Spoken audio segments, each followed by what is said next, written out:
คนถามว่าข้อยยังเทรด binary option บ่ คือปกติข้อยยังเทรดอยู่เนาะข้อยยังเทรดอยู่ซึ่งว่าข้อยช่วงนี้ข้อยเทรดเนี่ยข้อยก็บ่ค่อยที่จะเอาลงคลิปหรือว่าบ่ค่อยที่จะถ่ายคลิปลงอ่าซึ่งว่าทุกมื้อนี้เทรดหลายอย่างนะเทรดทั้ง Forex Day เทรดทั้งอ่า binary option Day เทรดทั้ง Future Day แต่หลักๆก็ปัจจุบันนี้ก็จะเทรดในเรื่องของทองคำและก็เทรด binary option ไปพร้อมกัน แต่ละมื้อข้อยบ่ได้เทรดหลายเดะข้อยจะเทรด1ครั้งบางเทื่อก็2มื้อจึงเทรด1เทื่อเนาะถ้าหากว่าเราได้กำไรตามเป้าหมายแล้วก็บ่ค่อยที่จะได้เทรดปานใดเพราะว่าการในเรื่องของการเทรดเนี่ยมันมีความเสี่ยงเนาะฉะนั้นเนี่ยการที่เราเทรดตลอดมันมีความผันผวนต่อกับอารมณ์ของเรามื้อนี้ข้อยก็คิดว่าข้อยก็สิมาเทรดหน่อยหนึ่งซึ่งข้อยจะมาเทรดในส่วนของกราฟอ่า Ethereum แล้วกันและสำหรับการเทรดในมื้อนี้ข้อยจะใส่กระเป๋านะข้อยจะใส่กระเป๋าแล้วจะเทรดโดยการตีเทรนไลน์เป็นหลักตีเทรนไลน์แบบนี้เนาะยกตัวอย่างคือนี่คือเทรนด์ปัจจุบันตลาดเป็นเทรนด์ขาลงเนาะเราก็ตีเทรนไลน์ลงมาแบบนี้ตีเทรนไลน์ลงมาแบบนี้แล้วเราก็รอท่าจังว่าที่ตลาดมันเกิดการ break เนาะมันเกิดการ break หรือว่ามันเกิดการทะลุเทรนไลน์โซนนี้นี่มันมันอยู่ติดอยู่ในกรอบนะโซนนี้มันติดอยู่ในกรอบมันมีโอกาสที่จะทะลุลงและมีโอกาสที่จะทะลุขึ้นค่อยจะใส่ต้นทุนอยู่ที่199เหรียญและเป้าหมายของการเทรดรอบนี้ค่อยจะเทรดให้ได้กำไรสัก1,000เหรียญ500เหรียญขึ้นไปแล้วกันซึ่งคลิปนี้ค่อยก็จะแบบเฮ็ดยาวๆนิดนึงเฮ็ดยาวๆนิดนึงเพราะว่าค่อยต้องการที่จะเทรดแบบค่อนข้างละเอียดเนาะปัจจุบันจากการสังเกตตลาดอยู่ในจุดนี้สิ่งหนึ่งที่เราเห็นได้ชัดเจนก็คือแท่งเทียนมันค่อนข้างที่จะ50-50เนาะไม่นี้ค่อยจะซื้อกันไปบัดนึงก่อนเหตุผลที่ค่อยบอกว่าแท่งเทียนหรือว่าตลาดอยู่ในกรอบนี้มัน50-50เนี่ยคือเหมือนกับว่ามันลิ้นเป็นสลับกันเนาะแห่งซื้อแห่งขายมันอยู่ในระดับเท่าๆกันแต่ถ้าหากว่าเราจะมาบาลานซ์โดยรวมเนี่ยแห่งขายมันยังเอาชนะอยู่เพราะว่าโดยรวมเนี่ยตลาดยังเป็นเทรนด์ขาลงอยู่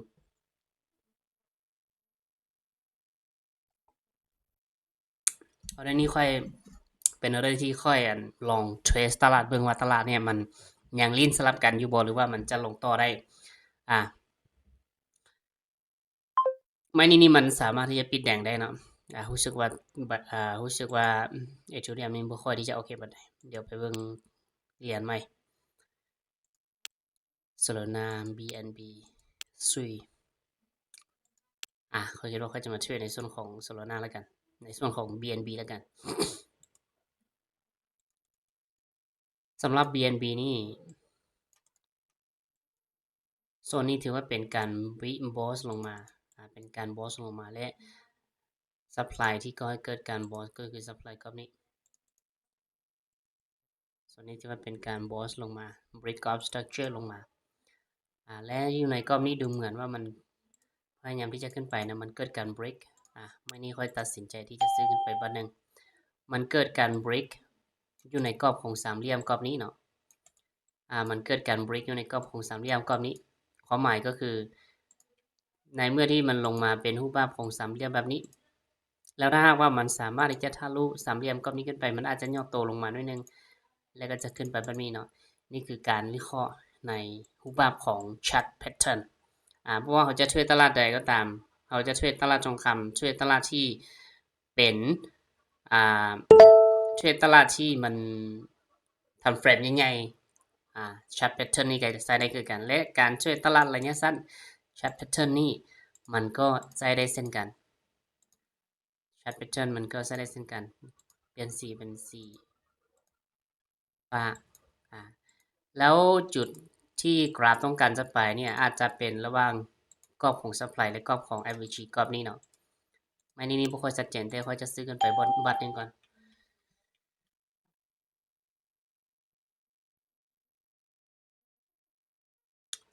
โซนนี้นี่เอิ้นว่าเป็น average โซนนี้เนาะเป็น average เอิ้นว่า average average หมายถึง fair value gap หรือว่าหมายถึงโซนที่โล่งๆเนาะโซนนี้ถือว่าเป็นการบอสลงมาหมายถึงโซนที่โล่งๆและ supply ที่ก่อให้เกิดการบอสลงมาก็คือ supply ที่อยู่เทิง นั่นเองถือว่าโอเคอยู่เนาะไม่นี่เนาะส่วนนี้อันว่าเป็น supply zone เนาะส่วนนี้เป็น supply zone ซึ่งว่ากราฟเนี่ยมันก็มีโอกาสที่จะ pull back ที่จะลิ้น pull back แบบนี้ขึ้นไปหา supply แล้วจึงลงมาแบบนี้หรือว่าไปหา FVG ถ้าหากว่ามันบ่ไปฮอด supply มันอาจจะไปหา FVG แล้วก็ลงมาโอเคค่อยสิตามซื้อขึ้นไปอีกรอบนึงก่อนแต่ว่าจุดนี้นี่เป็นออเดอร์เป็นโซนที่ค่อยมองว่าความเสี่ยงค่อนข้างสูงเนาะค่อยบ่ได้ไปหลายย้อนหยังเขาจึงบอกว่าความเสี่ยงค่อนข้างสูงเพราะว่า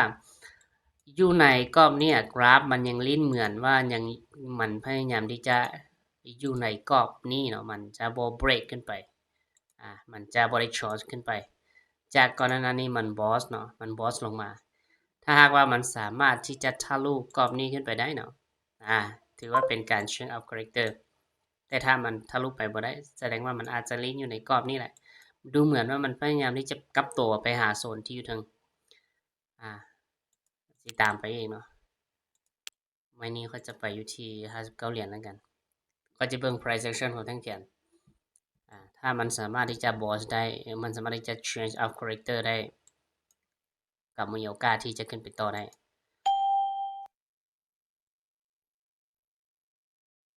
เพราะว่าตามโครงสร้างของ pattern แล้วนะมันเป็น pattern สามเหลี่ยมแบบนี้เนาะแสดงว่าในเมื่อที่มันสามารถที่จะออกจากกรอบนี้ในเมื่อที่มันสามารถที่จะออกจากกรอบสามเหลี่ยม falling wedge นี้มันก็พยายามที่จะกลับคืนไปหา supply ที่อยู่เทิงแบบนี้มันจึงจะลงมาแบบนี้ต่อให้ไม่นี้มันบ่สามารถที่จะขึ้นไปได้แต่ว่าจังไดก็ตามตลาดก็พยายามที่จะขึ้นไปหา supply ที่อยู่เทิงนั่นแหละตลาดพยายามที่จะขึ้นไปหา supply ที่อยู่เทิงถ้ามันบ่สามารถที่จะทะลุ supply ได้มันจึงไปต่อได้เนาะซึ่งจากการตีโครงสร้างของกราฟเนี่ยก็คือที่เคยบอกนะส่วนนี้คือการบอสและ supply ก็เกิดการบอสก็คือ order block ส่วนนี้หรือว่า supply กับนี้เนี่ยมันพยายามไปหา supply แล้วทีนี้เนี่ยโซนนี้ถือโซนนี้เป็นไฮล่าสุดเนาะถ้าหากว่าเราตีลงมาไฮโลและก็ไฮและก็โลแล้วในเมื่อที่มันมาสร้างไฮใหม่ในเมื่อที่มันมาสร้างไฮใหม่ที่สูงกว่าไฮเดิมฉะนั้นโซนนี้เราสามารถที่จะเอิ้นได้ว่าเป็นการ change up character ส่วนนี้อันว่า M charge หรือว่า minor change up character เนาะแล้วมันสามารถที่จะทำลาย supply กรอบนี้ขึ้นไปในเมื่อที่มันทำลาย supply กรอบนี้ขึ้นไปเนี่ยตอนนี้เขาจะเรียกว่าเป็นการ boss ขึ้นไปจากที่มันก็นั้นเนี่ยมัน change change up character and boss แบบนี้ฉะนั้นเนี่ยเราจะมาหาดีมานที่มันก็ให้เกิดการบอสขึ้นไปก็คือดีมานตอนนี้กราฟมีโอกาสที่จะลงมาหาดีมานแล้วจึงขึ้นไปใหม่เนาะมีโอกาสที่จะลงมาหาดีมานก็มีจึงขึ้นไปใหม่แบบนี้ไม่นี่เป็นออเดอร์ที่บ่ค่อยที่จะมั่นใจปานใดค่อยจะขายรอบนึงก่อนเพราะหยังเพราะว่าคันว่าเราจะเบิ่งไปเนี่ยอยู่ส่วนนี้มันมี FVG เนาะอาจจะลงได้หรืออาจจะขึ้นได้ก็แล้วแต่กราฟแล้วแต่กราฟแต่ถ้าหากว่าจะให้ตามโครงสร้างหรือว่าให้ตามแพทเทิร์นให้ตามบทเรียนแท้ๆเนี่ยมันจะต้องลงมาอย่างน้อยลงมาปิด FVG ส่วนนี้อย่างน้อยก็ลงมาปิด FVG ส่วนนี้เบิ่งกันถ้าหากว่าออเดอร์นี้มันไม่นี่มันบ่สามารถที่จะลงมาได้ออเดอร์ต่อไปมันน่าจะพยายามที่จะลงมา FVG ก็คือโซนโล่งๆเนาะ FVG โซนโล่งๆกรอบนี้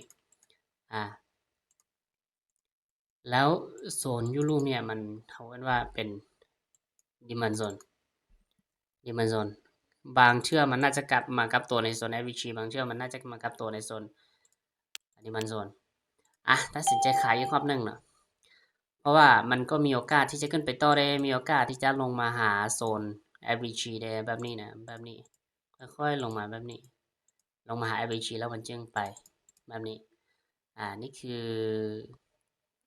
แพทเทิร์นของกราฟที่มันควรจะเป็นแพทเทิร์นของกราฟที่มันควรจะเป็นแต่ถ้าหากว่ามันบ่ลงมาเนี่ยมันก็สามารถที่จะขึ้นไป break โซนนี้ถ้าหากว่ามัน break โซนนี้ได้มันจะไปต่อโซ ส่วนนี้จะเป็นการว่า emboss ขึ้นไปแบบนี้ดูเหมือนว่ามันพยายามที่จะขึ้นไปอย่างต่อเนื่องเนาะมันกันว่ามันสามารถที่จะขึ้นไป boss ได้กรอบนี้บ่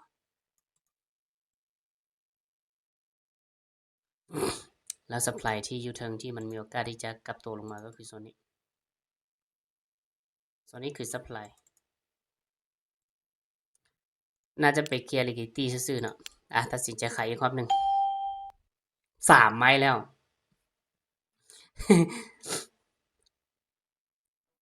3 ไม้แล้ว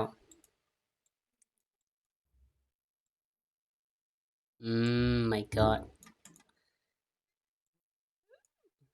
ขายไป3ออเดอร์มันบ่ลงมามันพยายามที่จะบอสโซนนี้ให้ได้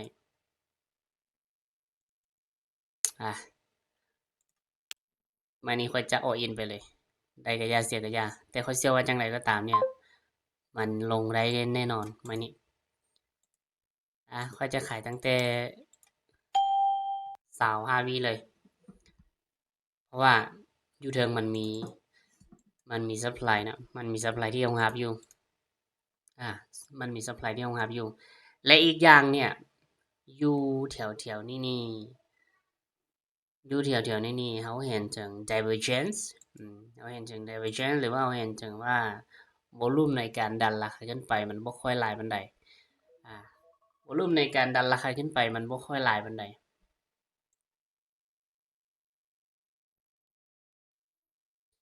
ขึ้นไปบ่หยุดเลยว่าอะไรวะเนี่ย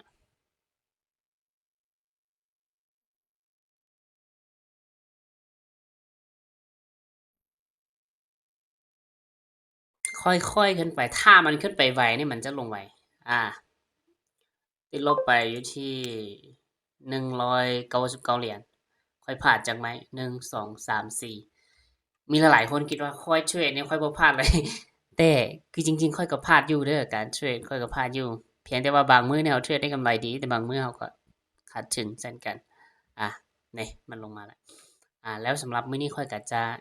เทรดเอาเพียงเท่านี้นะเพราะว่ามันติดลบไปแล้วเนาะค่อยจะบ่เก็บพอร์ตอีกค่อยจะบ่เก็บใหม่ค่อยจะบ่เก็บใหม่แล้วค่อยจะเอาเพียงแต่เท่านี้นี่มันไปฮอดซัปพลายที่เราคาดการณ์แล้วมันลงมาคือบางเทื่อเนี่ยถ้าหากว่ามันแล่นไวน่ะมันจะลงไวยกตัวอย่างเส้นออร์เดอร์เมื่อกี้เนี่ยแท่งนี้น่ะถ้าหากว่ามันแบบมันกระโดดขึ้นไปไวๆนี่มันจะลงมาไวปิดแดงได้แต่ว่ามันบ่สามารถที่จะขึ้นไปไวได้มันก็ปิดเขียวก็บ่เป็นหยัง